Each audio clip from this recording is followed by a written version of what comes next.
Hey fellas, Meat Trapper here. Now, we're in a warm spell. You can see I'm in short sleeves here. What we're doing is some big city trapping. I am in an area that's kind of like a rundown industrial park that's, well, it's in the ghetto, okay? This is not the kind of place that you want to leave your truck parked for very long.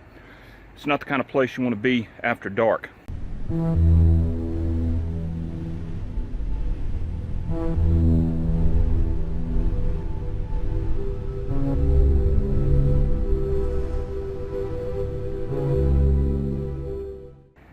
I have found a little honey hole, and I don't think it's ever been trapped, and it's full of beavers. And what I'm going to show is that it's possible for a man to put good, wholesome food on his table in the middle of the big city, even in a rundown, economically depressed area. You know, you hear all of this liberal garbage about, you know, food deserts in the city, and there's no access to food and crap. I don't know if you can hear all the traffic in the background, but there is a factory right across this pond. This is a very noisy environment. So what I'm going to be doing is I'm going to be trapping.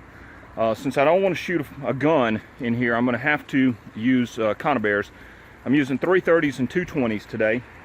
And I'm using this lure. This is it's a very good curiosity lure, Beaver Teaser from southernsnares.com.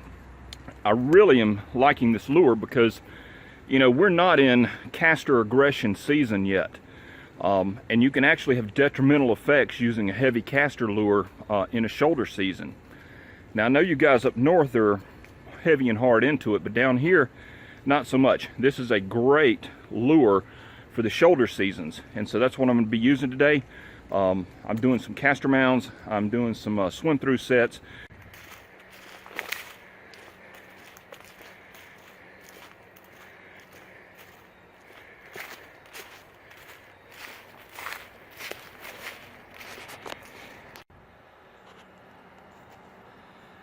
Did I mention that it's warm? Now, when your turtles are out, you know it's warm. I'm gonna have to check these sets very early in the morning to make sure the meat is still good, because that's the whole reason that I'm doing this.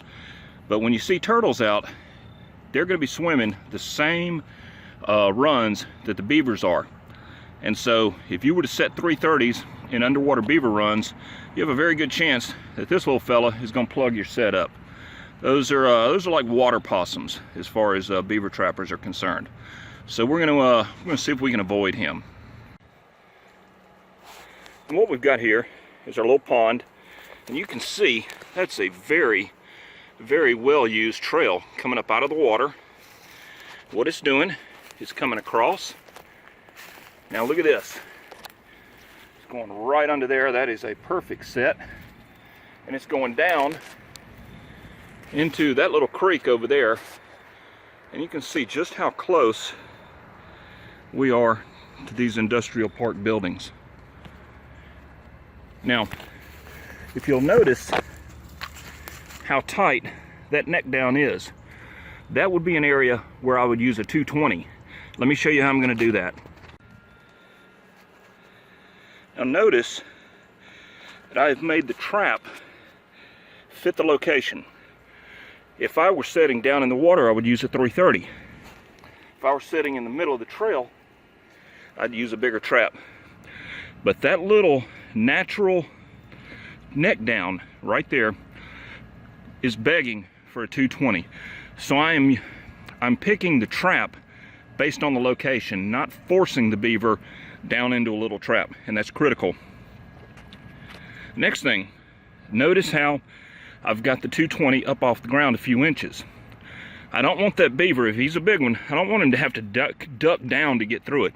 I want him to walk in a normal gait with his head at normal height and to just stick his head right through that circle trigger. So you've got three principles here that are critical to use a small trap on a beaver, to use a 220 on a beaver. Number one, the trap has to fit the location, not the other way around. Number two, elevate that trap a little bit.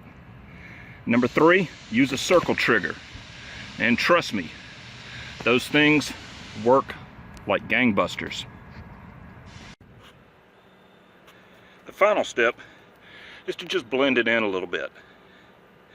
That's all we got. That's a blind set, no lure. You can see fresh tracks right there. I like it.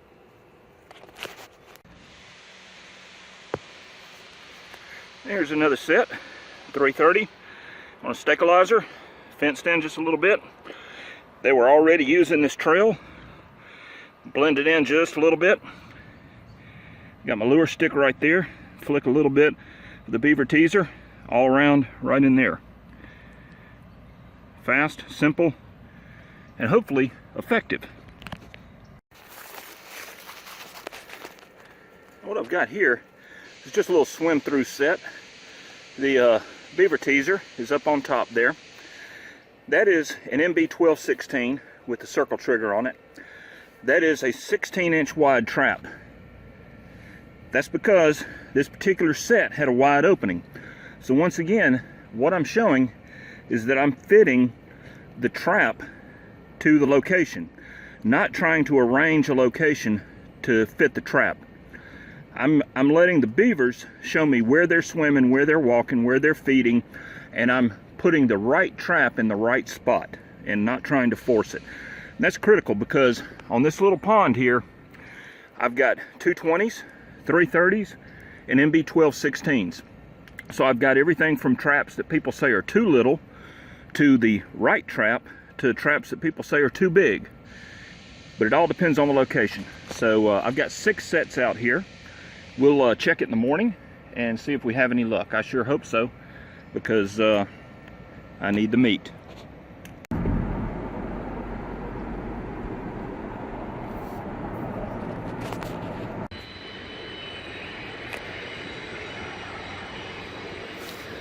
Well, this is always a good way to start the morning off. You can hear that train in the background. Like I say, we're in an industrial area, and this place never sleeps. It's hard to believe given the little beauty of this pond, but this is just a little dot in the middle of the concrete jungle. So there's set number 1. Let's pull him out and go on down and check the rest. Hopefully we'll have a few more for us. Now, the next set was the little 220. There's been no activity. Nothing's come around. Nothing's been disturbed.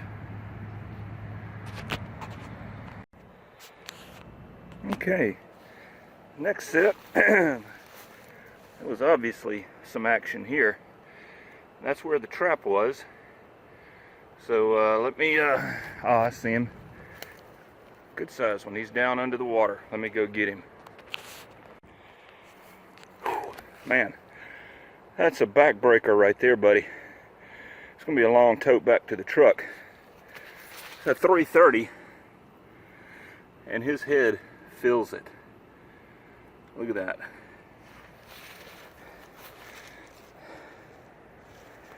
And I got a big foot too. Whew, good meat. Good meat right there. Well, fellas, not a bad morning. Had 6 sets out, caught 2 beavers, 1 small, 1 really big. It's 1 out of 3. I'd like to do better, but you know, it's warm weather, and you gotta take what comes. So, but it just goes to show that you can catch with whatever you have, and you can catch wherever you're at. You just have to put a little imagination into it, a little gumption, but most of all, you just have to get out there and do it. So I'm gonna get on home. I'm gonna skin these out, bone them out, and I'm gonna take some beaver burger. I'm gonna use the heart, the liver, the kidneys. I love the organ meat. It's very healthy for you, and it tastes great.